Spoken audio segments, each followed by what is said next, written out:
Start, Paul.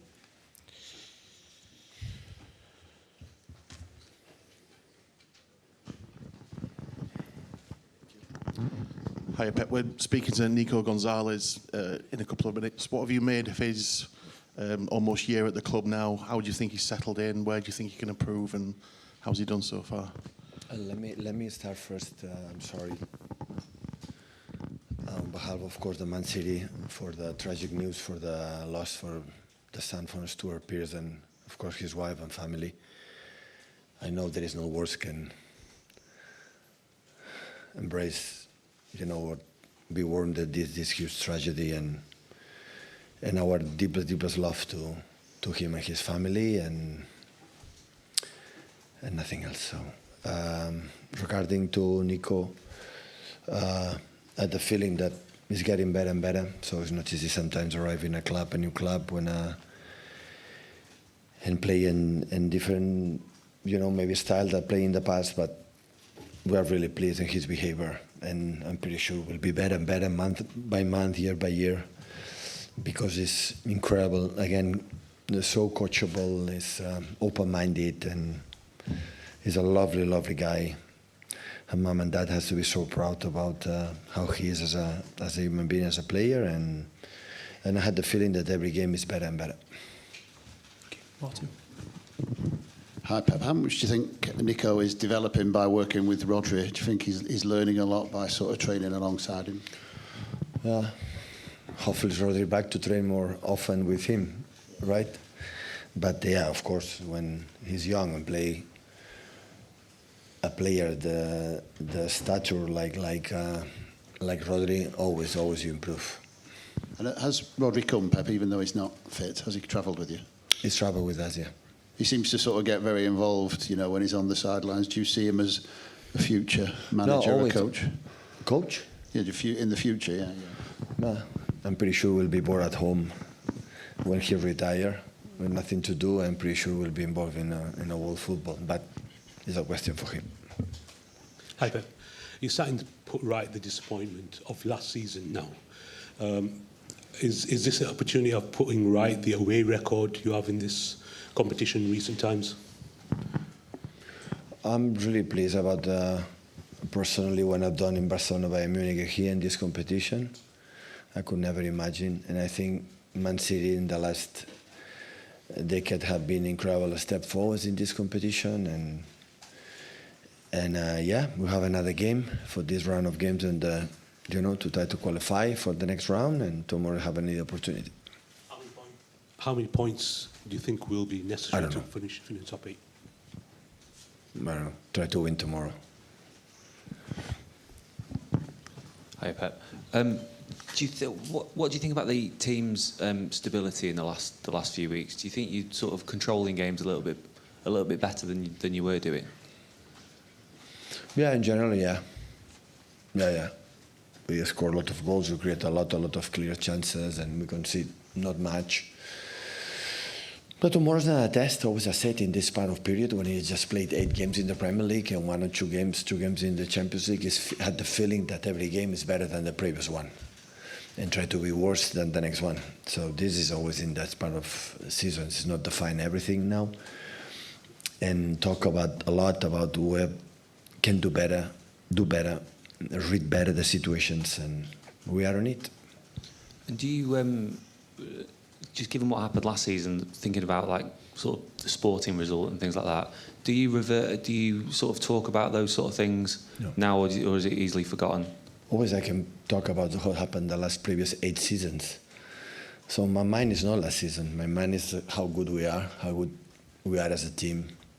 I'm incredibly confident with the players and the team, and yeah, we can think what happened last season, but it can happen 2 seasons ago, or 3 seasons ago, or 4 seasons ago. And I know these players, we are capable. We are able to do. Pep, just on Nico, when someone comes in to replace a player like Rodri, who's so unique, is the danger that they can sometimes try and be too like them? Are you encouraging Nico to be different, be his own person? No, has to be himself, but of course he has to. When you play with the top players, always you learn. If you are open and see how my game can be better, always you learn. But Nico has to be Nico, but for sure.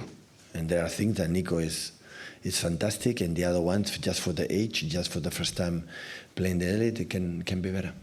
And just on Ryan Cherky, obviously came on at the weekend, was really good. Just with Foden playing so close to Haaland, developing a bit of a relationship, how do you imagine those two players both playing together? Yeah, everyone can play together. Ryan is one of the huge talents I ever seen in my career. Technically and individually, is top. The question is how he settle in what we want to do and how he read every action, what the game on the action needs. And this is still, you know, we start really good in the World Cup and settle good, but after being a few weeks off and step by step, but of course the talent that he has in the... I had the feeling that most of the times, not all the time, most of the times, and every time the ball comes to him, the situation is better. Yeah, but not all the time has to play like, make the exception of things. Have to play just football, but have something, you know, the pass from Merlin in the last moments, or the many things can do. And he's a guy like I like a lot is the fact that he doesn't feel the pressure and he always want to play the ball. It's like a street player. Give me the ball. It doesn't matter. Don't feel that way. He's grumpy when give me the ball, and he doesn't get the ball. You know that. But it's a short time here, and I think I need a little bit time because football is not just that. It's about how you move offensive, defensive with your mates. But you think he's buying into the team ethic, that he's not, as much as he's a great individual, he understands the team element? Of course. This type of players, they are so intuitive, intelligent, they are so, they see everything. It's not stupid. We'll take some questions in Spanish, please. Someone to start. Thank you. Hello. Marcelino just said in the previous press conference that you are a reference for him, one of the best, if not the best coach in the world. What do you think of that, and what do you think of Marcelino? What can I say? I thank him for his kind words. I'm not here to be the best or not the best, but I appreciate those words. I know him since when I started. He was already around, so I've known him for a long time. Not only in Villarreal, in Valencia, everywhere he's been. When you see a Marcelino team without knowing Marcelino's on the bench, you recognize his style of play. So when a team manages to go back to the Champions League in a league as competitive as the Spanish, that has to be something. I wanted to ask you about Rodri. It's a special game for him. I don't know if you talked about it with him and how it's a real shame that we can't see him on the pitch. And what do you think about Villarreal-Barça being played in Miami, and would you accept that if it happens in the Premiership? No, I didn't talk about it with Rodri.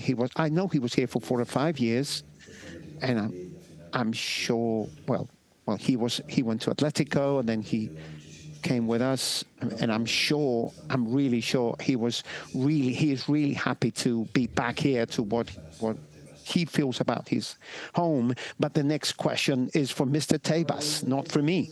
I have nothing to say about that. Talking about, Marcelino talked about you, but he also spoke about Man City being one of the most powerful teams in Europe. What do you think about Villarreal? What you've seen about this team?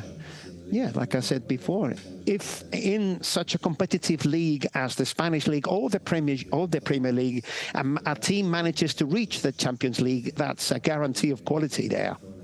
You know, it's not about Marcelino's team defending, teams defending so well, etc. There's a lot of factors. So I admire and respect him very much. But on the other hand, we are really looking forward to playing a good game tomorrow night. What kind of game do you expect tomorrow? Villarreal faced Real Madrid, Betis, Tottenham, Juve. The team was very close to beating them, but Marcelino said they needed to be more efficient in front of goal. And he also said they had to play the perfect game tomorrow. What kind of match do you expect tomorrow? Yes, he's right. They were very close to beating all those teams. You know that how we are judged by results in football, but yes, they were very close to getting points or winning those games. And yes, maybe they have to play a really good game, and we have to play a really good game too. You know, in this competition, in order to get a win, you need to play at your highest level. Last one here, please. Thank you. Wanted to ask you, after drawing against Monaco, did that add an extra pressure, like trying to win, an extra motivation? No, we would be equally motivated if we had won the game at Monaco. That doesn't change anything for us. Thank you, everyone. For tomorrow night. Thank you.